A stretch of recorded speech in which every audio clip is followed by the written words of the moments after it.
le prince Albert Ier étudiait les océans sur un bateau. Aujourd'hui, il existe d'autres moyens pour le faire. Dans notre rubrique Objet, nous allons découvrir le dernier cri en matière d'exploration océanographique. Une caméra haute définition qui prend des clichés panoramiques à 360 degrés. Nous partons tout de suite nous baigner dans les eaux australiennes.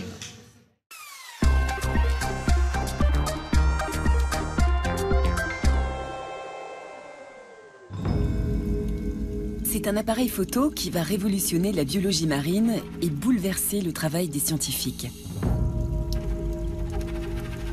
Il réalise des images en 360 degrés et en haute définition. Les résultats, les voici.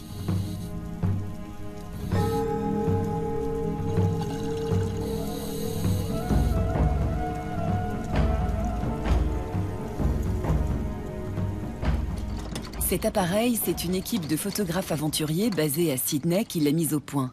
Et parmi eux, Christophe Bayache, un Français. Donc la mission du jour, c'est comme on fait tous les jours, on prend tout le matériel, la grosse caméra qui va bientôt arriver, le deuxième scooter qui est en fait un scooter pour le deuxième plongeur qui suit la première caméra. Et on va sur le Sydney Harbour pour faire un relevé photographique, comme on fait régulièrement. Et les conditions sont plutôt bonnes aujourd'hui, donc ça s'annonce comme une bonne journée. Leur bateau quitte la baie de Sydney. À bord, toute l'équipe. Et on part pour 1 heure de navigation. Après quelques kilomètres, les scientifiques jettent l'ancre dans les eaux du Pacifique. Au milieu du bateau, trône cet appareil photo un peu énigmatique. Avec 1000 précautions, les 60 kilos de ce drôle d'engin sont mis lentement à l'eau.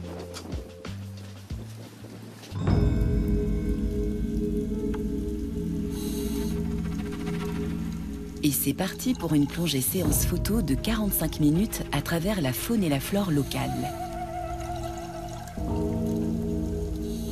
En réalité, l'appareil photo, c'est cette sphère posée sur un scooter des mers à hélice.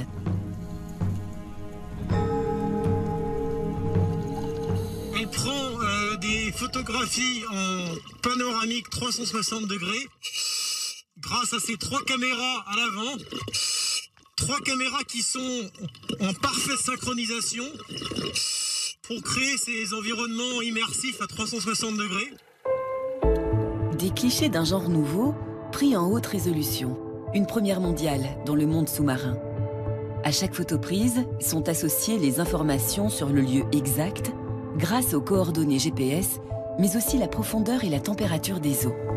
Depuis 2 ans, Christophe et ses collègues sillonnent les mers du monde entier avec leurs techniques innovantes.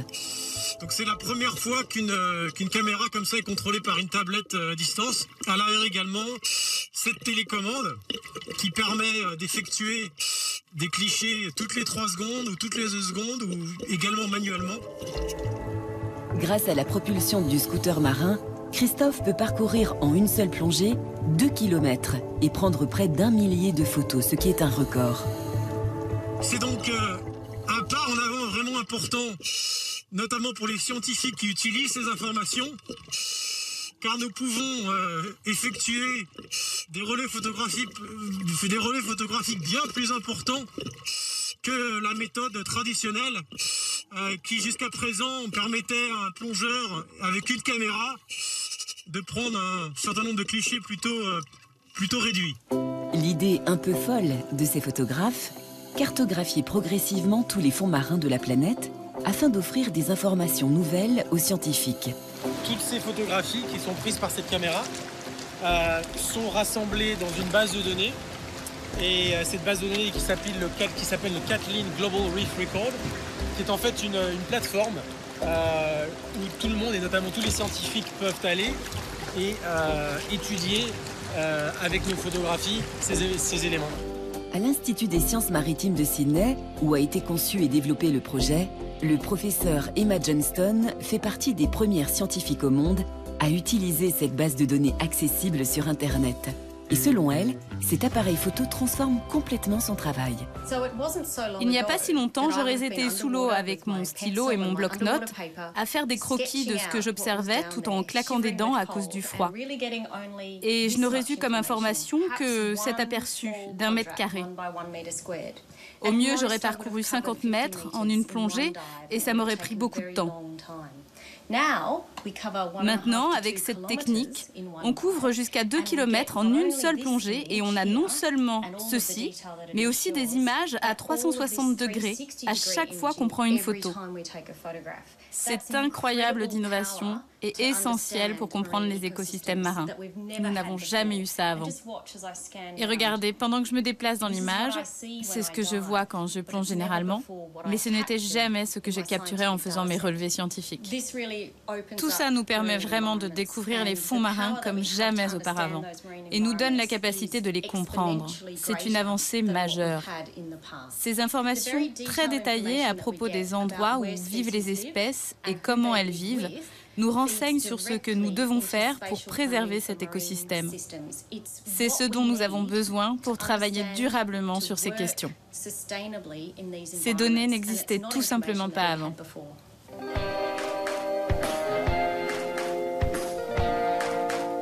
Dans leur centre de recherche scientifique, on retrouve Christophe avec celui qu'on pourrait appeler le père spirituel de ce bijou technologique. C'est lui qui a inspiré tout le projet. Richard Vivers est un photographe professionnel, amoureux des océans. Depuis toujours, il rêve de rendre accessible à tous la beauté des mondes sous-marins. C'est parce que les fonds marins se dégradent de plus en plus et que le grand public l'ignore que nous avons commencé cet exercice de conservation pour sensibiliser le grand public à l'environnement sous-marin. 99,9% des gens ne plongent pas et ne le feront jamais. Donc on a dû trouver une solution pour les emmener plonger et voir les fonds marins tout en restant au sec.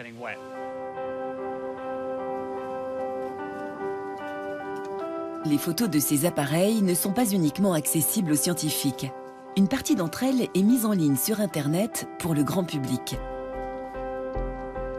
L'objectif de Richard est clair, sensibiliser l'opinion publique à la dégradation progressive des océans. Vous voyez ces fonds marins? Ils sont magnifiques, mais ils sont en danger. Nous avons assisté à la perte de 40% des coraux dans le monde entier lors de ces 30 dernières années, et ça ne ralentit pas. Alors il faut travailler dur pour les protéger pour le futur. Et la seule façon d'y arriver, c'est de soutenir la science. C'est pour ça que nous avons besoin que les gens s'impliquent dans ces environnements.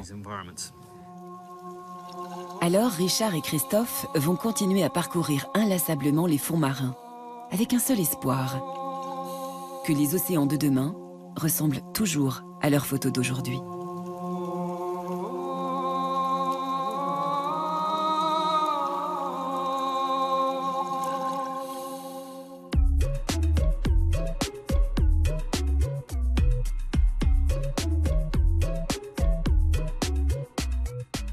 De retour au musée océanographique de Monaco avec Christian Buchet. Bonjour. Bonjour. Vous êtes expert maritime, membre de l'Académie de Marine. Et vous allez nous accompagner tout au long de cette émission. Mais avant, vous allez me guider dans une petite visite des fonds marins avec ce système d'exploration virtuelle qui utilise d'ailleurs les images de la caméra qu'on vient de voir. C'est magnifique, il suffit de tourner ce petit volet, voilà, nous pivotons. Ça permet bien sûr aux chercheurs de mieux observer le milieu marin. Et c'est important ça. Ça c'est important, et c'est important aussi en termes de communication. Les mers aujourd'hui ne sont pas connues. Quand on parle de la mer à nos concitoyens, de façon générale, ils disent mais c'est de l'eau. Mais on oublie qu'il y a la mer, c'est 3 dimensions. C'est la surface, bien évidemment. C'est la tranche d'eau, c'est-à-dire l'épaisseur d'eau. C'est la Terre, car 72% des terres de la planète Terre sont des terres immergées. Elle est encore terra incognita, la mer. Vous savez, on a sans doute vu de visu 5% des fonds marins.